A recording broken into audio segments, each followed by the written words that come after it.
Les spéciales de RVVS. Robert Congo.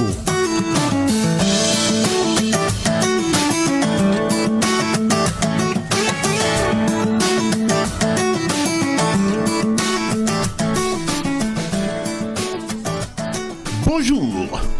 Dialogue national, révision constitutionnelle, deux initiatives qui font débat en République démocratique du Congo, RDC en sigle. Si Félix Tshisekedi, président de la République démocratique du Congo, a reculé en mettant un terme à cette initiative, déclarant lors de son échange avec la diaspora congolaise en Hongrie qu'il ne perçoit ni la nécessité ni l'urgence d'un tel dialogue, Martin Fayulu, opposant, lui croit en cette idée qui, selon lui, est l'un des moyens pour favoriser la cohésion nationale.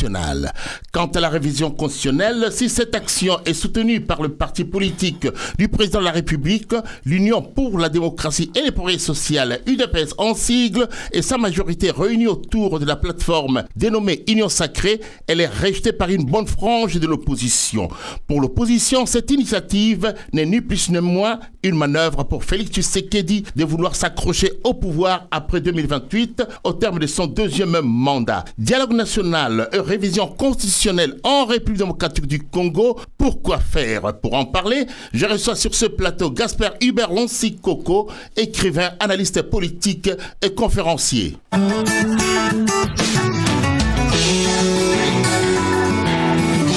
Les spéciales de RVVS. Gaspard Hubert Lonsi-Koko, bonjour. Bonjour, monsieur Congo. La discussion sur le dialogue national en RDC bat son plein. Le président de la République, Félix Tshisekedi, ne perçoit ni la nécessité ni l'urgence. L'opposant Martin Fayulu y tient. Quel est le point de vue de l'analyste politique que vous êtes? Au-delà de la nécessité de l'urgence, je pense quand même qu'à l'heure actuelle, il est difficile de dire quoi que ce soit dès lors que ce ne sont que des hypothèses et on ne sait pas quels sont les dispositifs qu'on voudrait toileter. Mais ceci dit, on peut partir du principe que dans cette constitution, il y a quand même des choses à réviser. Et d'autant plus qu'une constitution n'est pas quelque chose qui est figé dans du marbre. Mais que faudra-t-il réviser? Est-ce qu'il faudra revoir les clauses qui ne tiennent pas la route par rapport à l'intérêt et à l'avenir du pays et à sa souveraineté, ou faudrait-il aller plus loin en revoyant aussi les dispositifs bloqués? C'est là-dessus que le débat de fond peut s'articuler et non sur le principe même de la Constitution. Parce que si nous suivons bien l'article 218 de la Constitution, il y a plusieurs modalités pour pouvoir réviser une Constitution. D'une part à l'initiative présidentielle, deuxièmement à l'initiative du gouvernement ou à l'initiative parlementaire, et en quatrième position, le peuple congolais peut aussi demander par référendum une révision constitutionnelle. Donc, ceci veut dire qu'un jour, on peut très bien réviser cette constitution. Mais pour quelles raisons et quels dispositifs? C'est là que réside le nœud du problème. La République démocratique du Congo est-elle en crise politique? Mais ça ne date pas d'aujourd'hui. Le Congo a toujours été géré par une instabilité politique. Pourquoi? À mon avis, cela arrange aussi bien des acteurs politiques congolais, également les acteurs politiques régionaux et internationaux, puisque les enjeux sont tellement énormes que le Congo est la vache à traire. Ça arrange beaucoup de choses, aussi bien à l'intérieur qu'à l'extérieur. Mais pour Félix Tshisekedi, le président de la République, le Congo n'est pas en crise. Ah si, il y a une crise politique au Congo. Et ça ne date pas que de lui. Je lui épargne ça, mais il est en place. C'est lui qui est là pour mettre un terme à cette crise politique. Mais il y a une crise politique. Dès lors qu'il y a des initiatives qui sont prises sans que le Parlement joue son rôle, mais quand on voit aussi les désignations des uns et des autres, les comportements de certains ministres et les relations extérieures avec nos voisins, non, il y a une crise politique, une véritable crise politique que nous devons d'ailleurs résoudre pour sécuriser ces pays et puis pacifier la région. Mais si on ne résout pas ces crises politiques, ça veut dire qu'on fragilise l'État. Donc il n'y aura pas d'État au Congo. Et sans État, nous ne pouvons rien faire. Nous risquons un jour de nous retrouver sans pays ou avec un pays émietté. Toujours pour Félix Tshisekedi, qui n'est pas favorable au dialogue. Est-ce que Félix Tshisekedi a-t-il oublié l'opposant politique qu'il était il y a 6 ans, qui était farouche contre la révision de la Constitution ou bien qui était pour un dialogue national? Les latinistes disent verba scriptas manent volent, à savoir les paroles s'envolent mais les écrits restent. Mais pour nous qui à l'origine, nous sommes, je dis entre guillemets, des traditions orales. Nous disons que là où tu entraînes tes paroles, tu auras du mal à y revenir. Je lis beaucoup d'articles du président Tshisekedi. Personnellement, j'étais favorable à ce qu'il soit élu, voire dans une moindre mesure réélu, parce que je me disais que c'est le fils de quelqu'un, il ne sort pas de nulle part, et puis il avait des positions qui étaient fermes. Mais à quoi ça sert d'être ferme quand on est dans l'opposition et mou quand on est au pouvoir? C'est là qu'on reconnaît la valeur, la capacité et les convictions, principes d'un acteur politique. Je pense que le président de la République, il lui reste, je ne sais pas combien d'années, 2 ou 3 ans, mais il doit agir par rapport à ses paroles quand il était opposant. Pas qu'il s'oppose à son propre gouvernement, mais qu'il s'oppose à ce qui n'est pas bon pour le pays. Donc on pense qu'il y a une crise de légitimité. Qu'en pensez-vous? Bon, la crise de légitimité, je pense être mal placé pour ça, parce que déjà, l'électeur congolais lui-même n'a rien contesté. Aujourd'hui, il se promène en tant que président de la République démocratique du Congo et tout le monde le reconnaît. Donc, peu importe l'issue des élections, aujourd'hui, il est légitime et l'opposition et les partenaires extérieurs l'ont reconnu comme président de la République et le peuple n'a pas contesté. Donc, du coup, pour moi, il est légitime. Mais il ne suffit pas d'être légitime pour être l'homme qu'il faut à la place qu'il faut. C'est tout le problème est là. S'il y a dialogue aujourd'hui en République démocratique du Congo, qui doit y participer selon vous? Il ne faut pas que le dialogue national soit quelque chose d'organisé pour pouvoir prétendre aux Marocains. Non, s'il y a dialogue national, c'est pour renforcer la cohésion nationale. Et il faudrait inclure tous les acteurs politiques et de la société civile, excepté ceux qui ont pris les armes contre les pays, excepté ceux qui ont versé le sang des Congolais, excepté ceux qui ont violé nos mamans, nos femmes et nos enfants. Est-ce que le dialogue politique est-il primordial aujourd'hui au Congo? Où est la place du dialogue social? Le dialogue social est déjà l'émanation, le fruit d'une volonté politique. S'il n'y a pas volonté politique, vous pouvez faire autant de dialogues, ça n'aboutira à rien. Le dialogue social lui-même, pour que ça soit acté, il faut en amont une volonté politique pour pouvoir le mettre en place. Et s'il n'y a que le dialogue social et qu'il n'y a pas un suivi politique, ça n'aboutira à rien. Et s'il y a un dialogue politique mais il n'y a pas un suivi social, les résultats seront les mêmes. Donc les deux sont utiles, mais il faut que ça puisse interagir positivement. D'après vous, comment on peut orienter justement ces dialogues pour favoriser un véritable changement au Congo? Ces opportunistes qui n'attendent qu'il y ait un dialogue juste pour profiter des Marocains, comme vous l'avez dit. Je n'ai pas la science infuse, mais je pense que c'est une voie obligatoire pour les Congolais. Il faut que ça se fasse à l'intérieur du pays d'une part. Il faut que beaucoup de forces vives soient incluses. Et il faut aussi que la diaspora, plusieurs tendances confondues, pas de la diaspora qui va dans nos ambassades, on connaît déjà leur couleur politique, mais les Congolais de la diaspora qui ont une opinion, qui peuvent apporter quelque chose de concret et pas faire dans le clientélisme. J'oublie pas non plus les chefs coutumiers pour que les choses puissent tenir la route. Mais nous ne pouvons pas éviter ces dialogues. Ça ne sert à rien d'adopter la politique de la fuite en avant. Combien d'élections avons-nous eu depuis le départ de Mobutu jusqu'à aujourd'hui? Et combien de dialogues faussés qu'on a eu jusqu'à aujourd'hui? C'est tout simplement parce qu'on a organisé des choses sans penser au pays. Les gens ont organisé ces genres de dialogues pour leurs propres intérêts et non pour l'intérêt des populations congolaises. Il faut inverser la procédure, la finalité, pour pouvoir avoir un bon résultat. D'aucuns rejettent justement cette idée de dialogue ou cette initiative de dialogue parce que Félix Tshisekedi ne tient pas parole. C'est aussi votre point de vue? Je ne peux pas dire ça, parce que si vous ne faites pas ça, donc, il aura raison de dire que je vous ai proposé un dialogue, vous n'êtes pas venu. Des fois aussi, il faut prendre les gens au mot. Ça coûte quoi d'aller au dialogue une fois? Et s'il n'en tient pas compte, là, vous serez légitime pour agir. Mais si vous refusez déjà d'emblée les dialogues, qu'est-ce que vous allez lui reprocher demain? Je parle en tant que descendant des Bantous. Nous avons toujours connu l'arbre à palabres. C'est peut-être que l'Afrique, des pays d'Afrique, doivent réutiliser ces systèmes d'arbres à palabres pour pouvoir régler leurs problèmes à leur façon et non pas d'agir à l'occidental, à l'européenne ou je ne sais pas comment. Et si à la place du dialogue, on organisait par exemple des consultations, ce serait aussi une bonne chose. Et la consultation, c'est aussi une sorte de dialogue. Si vous demandez l'avis des gens, c'est ce qu'avait fait d'ailleurs fait Maréchal Mobutu avant d'organiser la conférence nationale souveraine. Ouais. Il y a eu des consultations en amont et à partir de ces consultations, on a essayé de voir ce qu'il fallait mettre en place. C'est pas une mauvaise idée non plus. Peu importe la couleur du chat, disent les Chinois dès lors qu'il attrape la souris. Et la situation dans l'Est de la République démocratique du Congo ne mérite-t-elle pas une attention particulière si ces dialogues avaient lieu, qu'on parle quand même de ce qui se passe dans l'Est? Le problème de la situation dans l'Est, on a beau critiquer, et à juste titre d'ailleurs, ou condamner nos agresseurs. Mais est-ce que vous avez entendu dans notre propre Parlement, vous avez vu des séances sur la situation à l'Est? Est-ce que vous avez entendu notre gouvernement mettre l'accent sur cette situation à l'Est? C'est quelque chose qui est géré individuellement par 2 ou 3 personnes dans un coin. Et quand on me dit que le Congo est en guerre, agressé par le Rwanda, je suis toujours surpris de voir que les relations diplomatiques existent avec le Rwanda. Je suis toujours surpris de voir que la frontière n'est toujours pas fermée. Et donc pour moi, c'est des éléments mais laissent supposer qu'il y a anguille sous roche. Et quelle lecture faites-vous de la démarche de Nanga avec son alliance Fleuve Congo dans l'Est du pays?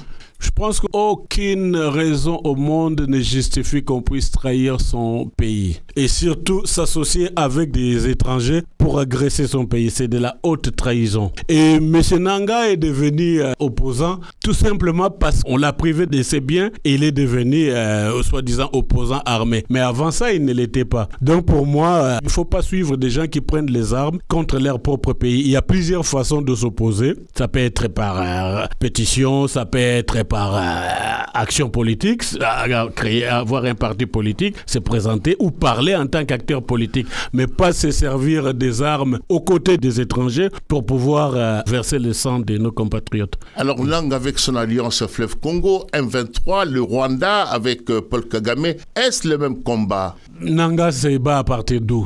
D'abord, c'était le Kenya. On a vu le rôle qu'a joué le Kenya. Après, il est avec les M23. On sait qu'il soutient les M23. Donc là, Nanga, à mon avis, n'est qu'un levier qu'on utilise pour montrer que c'est un combat qui est mené par des Congolais de souche. Mais je pense que ce n'est qu'une marionnette qu'on jettera demain une fois le pouvoir pris. Faut-il dialoguer avec lui? Non, je pense pas. Il y a des moments où il faut être ferme dans la vie. Quelqu'un vient chez toi, tu te tapes et tu vas dialoguer avec lui. Non, non, non, non. Dans ces pays où nous vivons, vous et moi, les gens ont mené des révolutions. Les gens ont sacrifié leur vie pour leur indépendance. Pourquoi les Congolais ne feront pas ça? Ce n'est pas les étrangers qui viendront nous libérer ou sauvegarder notre souveraineté. C'est nous-mêmes avant tout. Congo, Congo ndemboka. Mbokango mokengeli koi, mbokango mokengeli léopard.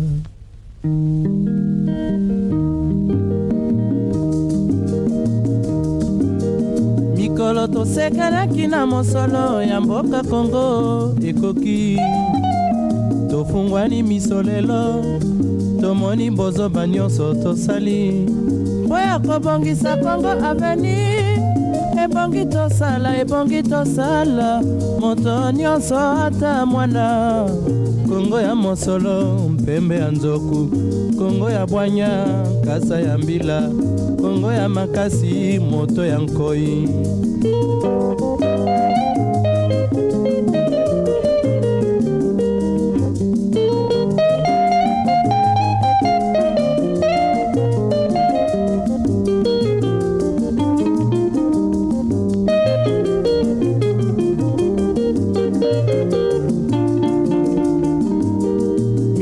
Tosekanaki na mosolo ya mboka Congo ekoki, tofungwani misolelo, tomoni bozoba nyonso tosali, mpo ya kobongisa Congo avenir. Ebongi tosala, moto nyonso ata mwana.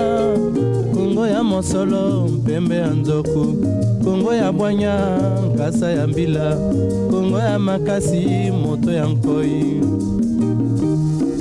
Kongo nde mboka, Kongo mboka ya bankoko.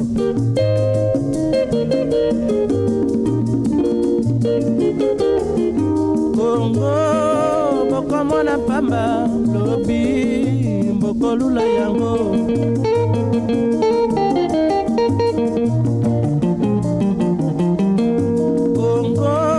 Kongo ya Afrika, Kongo mboka ya kitoko.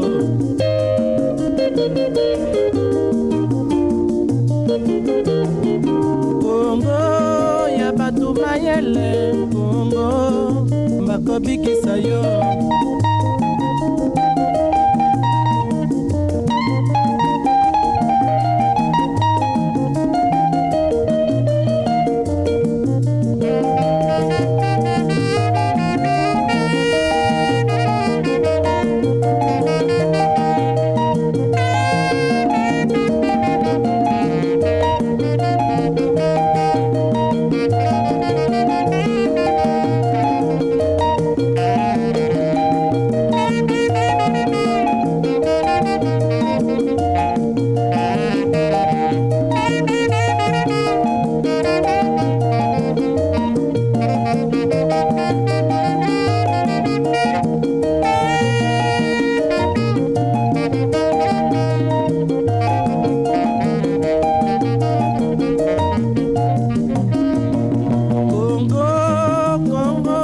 mboka Kongo, mboka ya makoko.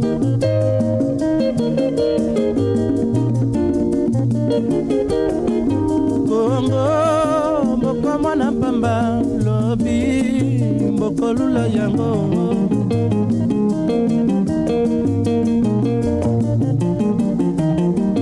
Kongo, bana bazali koyekola Kongo, bakobikisa yo.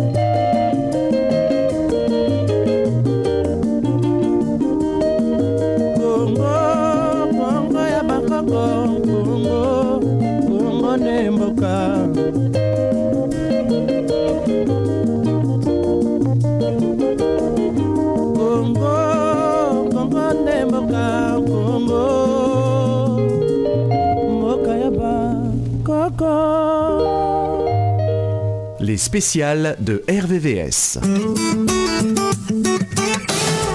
Dialogue national et révision constitutionnelle en République démocratique du Congo. Pourquoi faire avec Gaspard Berlonsi Coco, écrivain, analyste politique et conférencier. Révision de la Constitution, l'UDPS tombe le masque. La Constitution actuelle empêche-t-elle le pays d'aller de l'avant? Tout à fait. Vous venez de mettre la chanson de Rochero et j'ai même la chair de poule. Congo, Yabatuamaïle, Lobby, Barosali Sayo. Nous aussi, nous sommes des gens intelligents. Est-ce que nous devons accepter des clauses du genre? Je prends l'article 217 de la Constitution qui dit, je cite, « La République démocratique du Congo peut conclure des traités ou des accords d'association ou des communautés comportant un abandon partiel de souveraineté en vue de promouvoir l'unité africaine. » Quelle personne intelligente doit accepter que cette clause figure dans sa constitution? In fine, c'est ce qui est en train de se passer dans l'Est. À travers cet article, on est en train de préparer le peuple congolais ou de justifier la balkanisation. Oui, Congo Yabatu Yamayele, Lobi Barosali Sayo. C'est à nous, à vous, à moi, aux autres Congolais, censés être intelligents, de se lever. Je parlais au début que cette constitution mérite d'être nettoyée, excepté les dispositifs bloqués. Ce n'est pas pour rien. Et ça, ce n'est qu'un exemple parmi tant d'autres. Est-ce qu'il y a quelques dispositions constitutionnelles qui bloquent le gouvernement pour faire des choses pour l'amélioration de la situation des Congolais? Rien du tout. Tout à l'heure, j'ai cité les 4 modalités pour pouvoir réviser la Constitution. Est-il que le gouvernement ne le fait pas? Mais c'est aussi au peuple congolais, à nos opposants, de s'unir, de militer pour que le peuple, par référendum, puisse demander la révision de certaines clauses. Mais j'insiste bien, sauf les dispositifs bloqués, puisque ces dispositifs contribuent à la souveraineté, à l'indépendance et à la démocratie du pays. Mais certains d'autres dispositifs doivent être révisés. Parce qu'il y a même dans cette constitution des dispositifs antinomiques, contraires. Et si vous l'appliquez à fond, vous ne pourrez pas diriger ces pays. C'est pas possible. Donc, il faut rétoiler notre constitution. Donc, selon Gaspard Berlonsi Coco, il n'est pas opportun de réviser cette constitution. Je pense qu'il faut le faire. Je suis ferme là-dessus et clair. Il faut réviser quelques dispositifs, excepté les dispositifs. Non, mais parce qu'il y a révision et changement. Non, il ne faut pas changer la constitution. La constitution, elle est là. Si vous changez la constitution, c'est un autre régime. Ça peut venir d'un coup d'État. Là, c'est la 4e République. Voilà. Quelqu'un arrive, fait un putsch, dissout toutes les institutions et apporte une nouvelle constitution. Mais on doit rester dans la continuité de l'existant et l'améliorer tout simplement. Jusqu'à présent, j'ai toujours dit toiletter notre constitution. Je n'ai pas parlé de changement. Il faut réviser la constitution, il faut la rétoileter. Mais le changement, non. Le changement viendra, je ne sais pas. Si... Mais parce que c'est ce qu'il veut. Félix Tshisekedi et l'UDPS, avec ce qu'entend faire le secrétaire général de l'UDPS, Augustin Kabouya, mobiliser la population congolaise à voir ce qu'on pourrait faire parce qu'il y a cette constitution qui bloque. C'est ce qu'ils veulent, c'est le changement et le Congo va passer à être une république. C'est leur droit de vouloir quelque chose. C'est aussi le droit du peuple congolais de dire non à ce qui n'arrange pas ses affaires. Quand ils vont faire leur tournée, c'est aux Congolais de leur dire niet tout de suite et on verra bien ce qu'ils vont faire. Mais qu'est-ce que le peuple congolais gagne dans tout ça? Pour l'instant, c'est la seule voie. Je ne vois pas comment on peut faire d'autre. Hein. C'est aux Congolais de se réveiller. Et si les Congolais ne se réveillent pas, vous et moi, nous ne pouvons rien faire contre une tentative de changement des constitutions. On ne peut pas leur empêcher de vouloir changer la constitution. Mais par contre, on ne peut pas accepter qu'ils mettent ou qu'ils le changent. C'est aux Congolais de s'opposer, de demander un référendum. C'est le rôle aussi de l'opposition. Et ils veulent faire une tournée pour sensibiliser les gens. Pourquoi l'opposition réunie ne fera pas une tournée aussi pour sensibiliser les gens aussi contre les changements de la constitution? C'est ça un processus démocratique. Parce que selon vous, il y a une opposition qui existe au Congo? J'en sais rien, mais ils ont intérêt à le faire. Ils n'ont pas le choix. Sinon, ils ne seront pas crédibles et qu'ils arrêtent à criailler à gauche et à droite et puis à s'exiler pour dire que Tshisekedi est dictateur. Il faut s'opposer sur place et il faut sensibiliser les gens.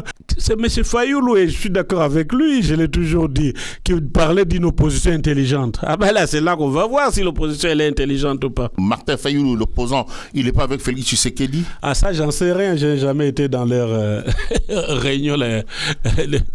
Si le visiteur de nuit, moi, je ne sais pas. Je n'ai jamais été dans leurs combines, dans leurs affaires. L'un des cadres de l'UDPS, qui était même dans le gouvernement précédent, qui était vice-président de l'Assemblée nationale, le professeur Mbata, lui, selon certaines sources, n'est pas d'accord pour que cette constitution soit révisée. Et il disait même, selon lui, la constitution de 2006 est la meilleure dont le pays n'ait jamais disposé depuis son accession à l'indépendance en 1960. Alors, il s'étonne qu'aujourd'hui l'UDPS prétende que cette loi fondamentale bloque les chefs de l'État. Votre commentaire, Gaspard Ruel-Lonsikoko? Ça ne bloque pas du tout les chefs de l'État. Au Congo, le président a beaucoup de pouvoir. Et notamment quand le président Kabila, avant la fin du mandat, a donné tous les pouvoirs financiers au président de la République pour déposséder le Premier ministre de ses prérogatives. Donc aujourd'hui, le président de la République a beaucoup de pouvoir et rien ne peut l'empêcher d'agir. Donc ça, ce sont des prétextes fallacieux. Il y a certaines dispositions qui peuvent être notamment révisées. L'article 217 et l'article 10 sur la nationalité. C'est injuste l'article 10 sur la nationalité. Quand vous voyez la plupart des gens aujourd'hui qui dirigent les pays, ils ont tous double nationalité. Or, il est un principe juridique qui dit les faits précèdent la loi. Quand on regarde cet article 10 qui dit clairement, qui parle de la nationalité congolaise d'origine. Qui peut être congolais d'origine? Et comment vous pouvez enlever à quelqu'un sa nationalité d'origine quand bien même il a pris une citoyenneté étrangère? Je dis bien une citoyenneté étrangère. Si on regarde intelligemment cet article 10, c'est mal interprété selon les intérêts des uns et des autres. Si on regarde bien cet article 10, en gros l'article 10 dit que la nationalité congolaise d'origine est inaliénable. Peut-être il faudrait reformuler ça différemment pour que ça soit clair parce qu'il y a une certaine ambiguïté entre l'exclusivité et l'inclusivité, mais ce dispositif doit être réglé, d'autant plus que les Congolais de la diaspora évitent aujourd'hui une crise sociale au pays par rapport à l'argent, au soutien à leurs familles qui sont restées sur place. Ils sont Congolais quand il faut envoyer de l'argent, quand il faut aider les gens quand ils sont malades. Ils sont Congolais quand il faut jouer en équipe de football au sein des Léopards. Là, ils sont Congolais même s'ils ont la citoyenneté étrangère. Mais quand il faut faire de la politique, ils ne sont plus Congolais. Il y a une chose qui ne fonctionne pas. Dans l'Assemblée nationale, il y a... Mais bien sûr, il y a beaucoup de gens qui ont des... On le sait. Sûr. Ils sont français, ils sont belges, ils sont canadiens, ils sont américains, ils sont là. Le seul cas que je peux comprendre, et ils utilisent ça pour ne pas réviser cet article, c'est qu'on a des voisins, leur population veulent nous infiltrer et nous risquons de donner la nationalité à des gens qui nous sont défavorables. À la limite, dans un premier temps, il faut conditionner la double nationalité. Il ne faut pas que ça soit avec des pays limitrophes. Vous n'allez pas pénaliser ceux qui sont loin, qui aident socialement les pays, parce qu'on a des problèmes avec nos voisins. Dans un premier temps, on ne délimite pas avec des pays limitrophes. On reviendra par la suite quand la situation va se stabiliser. Donc, il faut qu'on arrête cette hypocrisie-là. C'est ce qui intéresse justement l'UDPS, Augustin Kabouya, qui en est le secrétaire général, et le président Félix Tshisekedi, c'est l'article 220 qui doit être déverrouillé. Le problème, c'est le nombre de mandats et la durée de mandat. Kabouya plaide pour 7 ans, renouvelable une fois, c'est ce que j'aurais appris. Et si on y ajoute les 10 ans de mandat 2018-2028 de Félix Tshisekedi, c'est parti pour 24 ans. Si on arrivait à réviser la Constitution Et si cet article verrouillé est modifié, Tshisekedi recommence tout. Vous, analystes politiques, comment vous analysez ce genre d'attitude? M. Kabouya, en disant ça, il me semble qu'il plaide pour sa chapelle. Et nous devons arrêter de jouer aux apprentis sorciers et ne tentons pas non plus les diables. Si vous voulez déverrouiller ce qui a été verrouillé par un référendum, et vous vous étonnerez après que les gens puissent agir autrement. Agir comme ça, c'est une façon de coup d'État déguisé. Or, il y a des dispositifs constitutionnels qui disent qu'on peut mettre un terme par tous les moyens à des gens qui veulent... L'article 64 de la Constitution. Voilà. Donc, ils ne tentent pas les diables, qu'ils lisent bien cette Constitution. Il ne faut pas qu'ils prêtent à la joue pour se faire battre. On n'est pas obligé de rester président à vie. On a critiqué les maréchals Mobutu, dictateurs. Mais maintenant, il y a des gens qui veulent déverrouiller certaines choses pour rester là, longtemps au pays. Non. Et pourquoi faire? C'est pour conserver le pouvoir. Il faut faire les choses quand on est là, c'est tout.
c'est le peuple. Et le dernier mot appartient au peuple seul.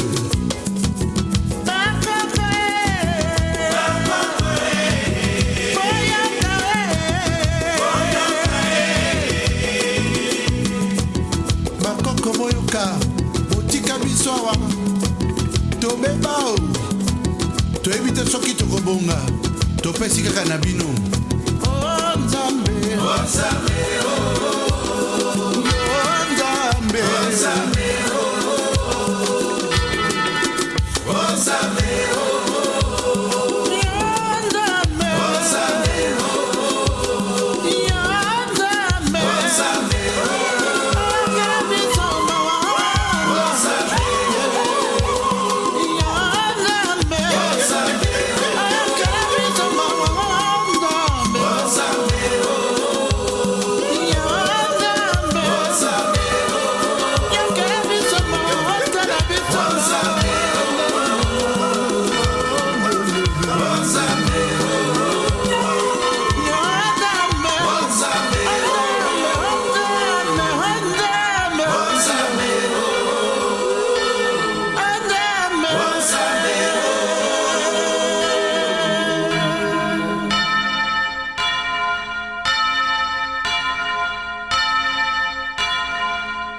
Les spéciales de RVVS.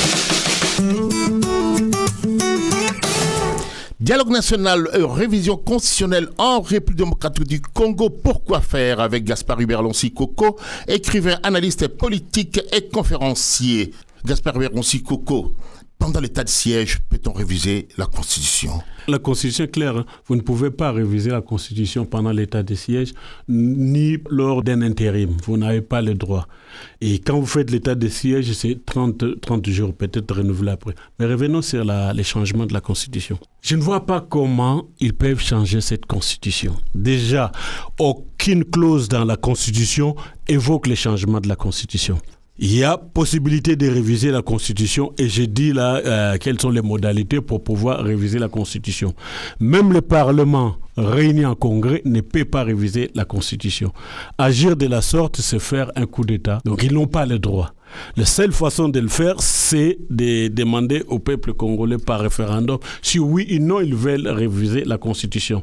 Et après, il faudrait leur présenter une Constitution par référendum, ceux qui l'approuvent ou non. Mais tant qu'ils n'approuveront pas, la Constitution précédente existe toujours.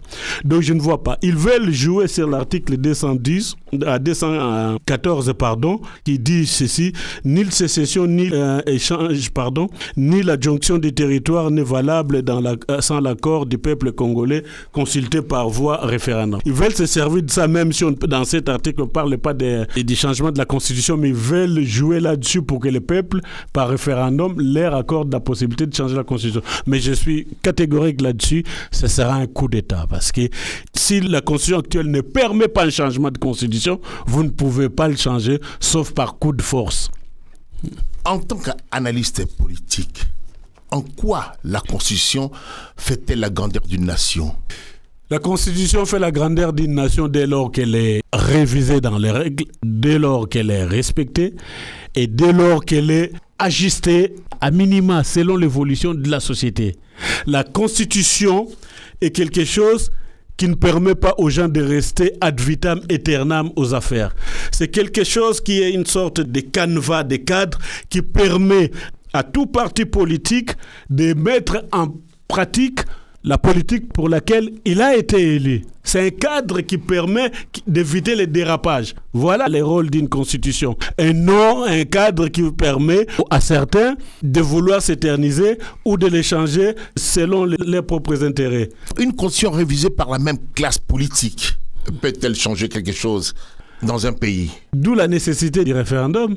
Une classe politique peut réviser sa constitution si le peuple n'est pas d'accord ou l'opposition n'est pas d'accord, mais bâtie à l'Assemblée parce qu'elle est minoritaire, elle peut recourir à la voie référendaire par le biais du peuple. Et là, le gouvernement sera obligé de s'incliner. Encore faut-il, vous l'avez soulevé tout à l'heure, que le peuple congolais ait le courage et la capacité de pouvoir s'opposer à des lois injustes. Les latinistes disent « sumum ius summa injuria ». Rien n'est plus injuste que lorsque la loi elle-même génère des injustices. Alors nous ne pouvons pas accepter une constitution qui ne va favoriser qu'une classe politique au détriment des populations locales ou nationales. Quel regard portez-vous sur cette classe politique ? Là, j'essaierai d'être un peu dur aussi envers les Congolais. On dit que les gens n'ont que les dirigeants qu'ils méritent. S'ils estiment que la classe politique est mauvaise, c'est que le peuple congolais lui-même est mauvais aussi parce qu'il a choisi des médiocres.